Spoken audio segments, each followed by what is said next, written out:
What's going on, guys, and welcome back to the film room. Today we're going to be getting into taking a look at some Cowboys special teams. Before we get into that, wanted to thank you guys so much. We hit 1,000 subscribers on the channel, and going into this season, I made this channel on week 1 of this season. My goal was to be at 500 subscribers by Super Bowl Sunday. So to be at, I think it's around 1,100, to be at that number at this point in the regular season is just such a huge accomplishment, and I can't thank you guys enough. All the support, all the feedback, it means a lot. And I want to give back to you guys for that, so we're going to be doing another jersey giveaway. So if you've stayed till the end of this little spiel and didn't skip past it, well, you're in luck. So go ahead and comment below your Cowboys jersey preference and make sure you are subscribed as well. And I will have a winner selected following the upcoming Cowboys-Ravens game. If that ever gets played, I'm hoping it does. So we'll select a winner following that, and yeah, once again, thank you guys so much. Can't believe we're at 1,000, and let's keep it going. Getting into the video, we're going to be taking a look at the 3 failed fake punt attempts from the season. And in recent light of the fake punt that we called against the Redskins that kind of turned the tide in that game and set Twitter on fire and had Cowboys fans calling for John Fassel, our special teams coordinator's head, I wanted to hop into the film of it and see if they're right in doing so and whether there was any rationale to be found, first situationally and second in the play calling of these fake punts.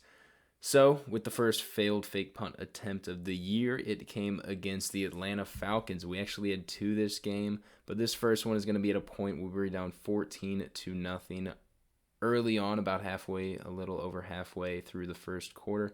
Gonna have it 4th and 4 on our own 29, and after back-to-back fumbles offensively into 3 and out, even before that, we're in danger of giving the ball back to them after another 3 and out. So here, we're gonna call up a little fake punt, and situationally looking at it, I don't hate it, but I also don't love it. You may say, well, we don't trust our defense. We just think Atlanta might drive it down our throats. And yeah, sure, in hindsight, that may be the right way to think situationally. But also you have to think at this point, at this specific point in the season, we don't really hate our defense yet. We don't know how bad this defense really is.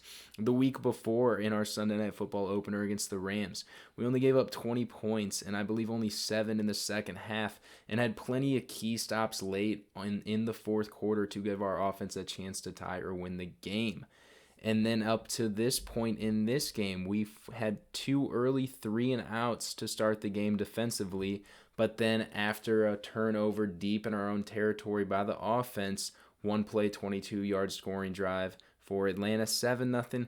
Cowboys get the ball back, another quick fumble, 4-play, 52-yard drive for Atlanta to make it 14-0. So we don't really hate our defense at this point, and that's why I kind of question the aggressiveness, especially so early on in the game. And I especially question it when this is your play call. What we're going to have here is C.J. Goodwin run a little hook route to about the 40-yard line, and we're going to have our punter, Chris Jones, trying to throw a 25-yard timing route, and I just can't get behind that pretty much ever. I guess if it worked, then sure, but I don't see that working very often. It's a timing route. I trust Dak to make that throw to Amari Cooper, but I sure as hell don't trust Chris Jones to make that throw to C.J. Goodwin. Let it play out for you guys one more time. He's going to come down, and yeah, the ball doesn't even really get close to getting there. So yeah, situationally, play calling, no.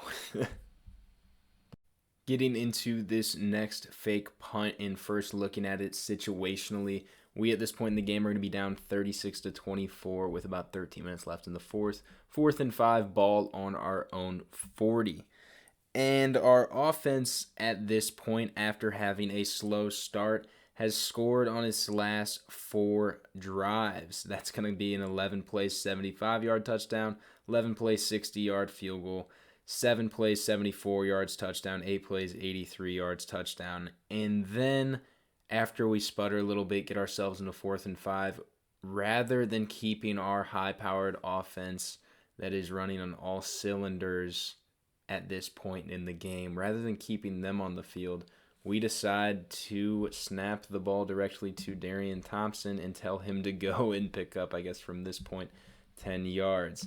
So situationally, just no reason for it. Keep your offense on the field if you're going to go for it. Otherwise, just punt it. There's just no reason for it. And play design-wise, I can't get behind that in any way either. You'll see he's just going to try to get up the A-gap and push himself forward. And, I mean, gets a little close, but you're asking your backup safety to run 10 yards right up the middle and try and pick up a first down. And you already ran a fake punt in this game, so they're going to be ready for something. I don't think it's really going to catch them too off guard when you do it. You'll see they have the box loaded up. These guys don't look like they're dropping off, and you'll see at the snap they don't drop off. And that's just going to be easy.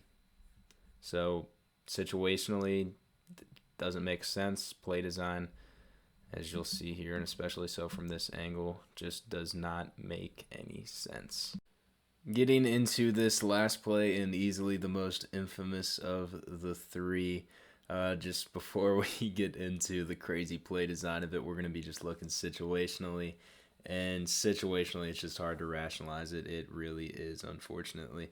So we're going to be down 20-16 at this point, 4th and 9 this time. 4th and 9, yes, on our own 25. Still plenty of time to go in the game, only down 4. And our defense at this point is kind of humming, so I don't mind putting them back on the field. To start the second half, the offense to play 8 yards and then fumbled, giving Washington a short field in which they started on our own 33, and the defense forced a field goal. Next drive, the defense was on the field, an interception. The drive after that, 3 and out. So the defense at this point is playing good. We've been stopping Washington, so I don't know why we were so reluctant to have them back out on the field, and especially so in a one-score game with plenty of time left in the game.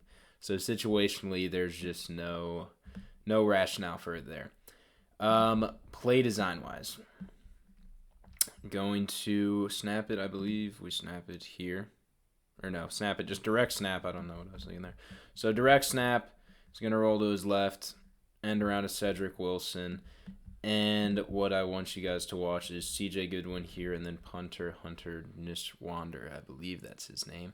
Him there. C.J. Goodwin's just going to kind of come up, try to find space here. And Niswander's going to come and float out into the flat here. And so John Fassel said that if we called this earlier in the game, that it would have worked. So in our 2 punts prior to this point, we had C.J. Goodwin go in motion in one of them in this corner here. Just followed him, ran with him kind of blindly down the field. And then the other one, we didn't have any motion like we did in this play, but the corner just turned and burned with C.J. Goodwin.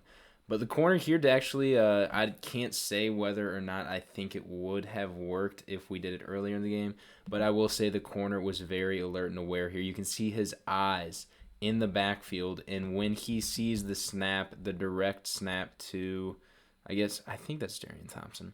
When he sees that, he keeps, and he ends up playing his zone. Or a zone. I don't know if that was coached or what, or if that was just ad-libbed, but he ends up playing a zone here and lets C.J. Goodwin go, and I think this kind of blows up the play mentally for Cedric Wilson, because Cedric Wilson's going to come around, and I cannot say for sure whether or not we wanted Cedric Wilson to throw the ball. I imagine the play design here was for this corner to just run with C.J. Goodwin down the field, and then for this guy to come up once he sees Cedric Wilson with the ball, and then maybe we dump it off to our punter for the first down up here once this guy commits. Which, if that is the play design, I can't say I agree with it because I don't trust throwing to our punter, especially a guy that we recently just picked up in a crucial point, throwing it to him at a crucial point of the game, and trusting him to make that catch, make that play for the first down.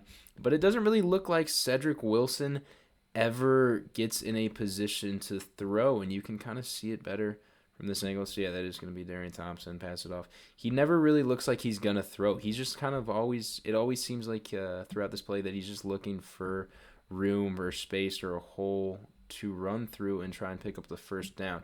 So that was a bit confusing as well. But that being said, I guess this play still could have worked. If I don't know if you trust him throwing about a good 30-yard pass down the field to our special teamer CJ Goodwin here, but that's for you to decide. So yeah, situationally, all three, except for maybe the first one, super questionable, and that goes back to Mike McCarthy as well. And then just play design on all three, it just doesn't really add up to me.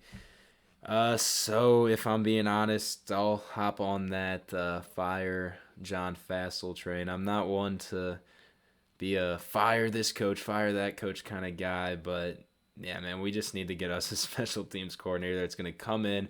We have good, consistent coverage, can pin teams deep, get good field position.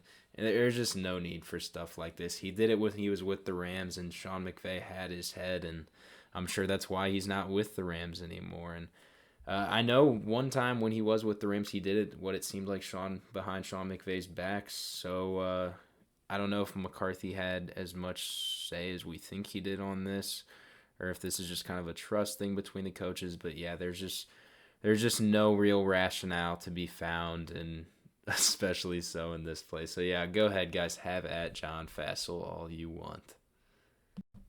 Well, I appreciate you guys staying until the end of the video, and once again for getting us to 1,000 subscribers. Feel free to definitely subscribe if you are not already, and also like and comment on the video. Let me know what you think of this Cowboys special teams, and also if you have any recommendations for some videos that you would like to see. Once again, I appreciate you guys stopping by, and I'll see you on the next video.